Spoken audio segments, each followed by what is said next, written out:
Je m'agite sur ma chaise pliante en métal. Le tailleur marron que j'ai apporté est trop chaud pour la Nouvelle-Orléans. Je sens déjà la transpiration commencer à perler sur mon front.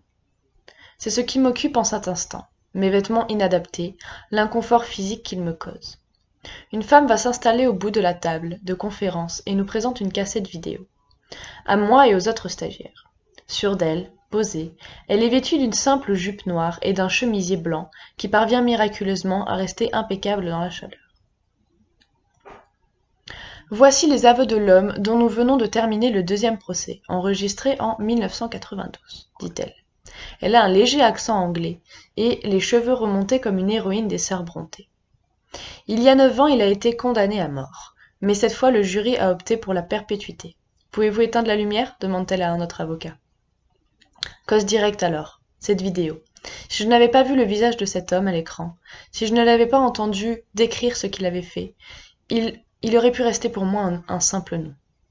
Cause directe, elle me montre la vidéo. 12 ans se sont désormais écoulés depuis ce jour dans le cabinet d'avocat. Et je voudrais revenir en arrière et lui dire « Non, il n'est pas mon client. Il ne sera jamais mon client. Je n'ai pas besoin de voir cette vidéo. L'enfant qu'il a tué est déjà mort. L'homme a déjà été condamné pour meurtre. Tout ce qu'il s'est passé est déjà terminé. Je n'ai pas besoin de voir cette vidéo. » Ou remonter encore plus loin. Cause directe, j'aurais pu choisir de ne jamais me rendre dans le sud, dans ses bureaux. J'aurais pu choisir de ne jamais me confronter à ce que je croyais, de ne jamais le remettre en question. J'aurais pu laisser dormir mon passé, sans jamais le remuer. Et si je n'étais jamais allée en fac de droit ? Et si je n'avais jamais trouvé un livre sur la fac de droit dans la bibliothèque de mon père, un après-midi de mes 13 ans, alors que je manquais l'école pour cause de maladie ? Le mois où j'ai lu et relu ce petit livre, le mois où j'ai rêvé mon avenir, un petit garçon blond a frappé à la porte de la maison de ses voisins, en Louisiane. L'homme de la vidéo lui a ouvert. À ce jour, j'ai passé plus de 10 ans avec son histoire. Une histoire que, si les choses avaient tourné juste un peu autrement, j'aurais pu ne jamais découvrir. J'ai lu la retranscription de ses aveux filmés, ainsi que la retranscription des autres aveux qu'il a fait de si nombreuses fois, que j'en ai perdu le compte.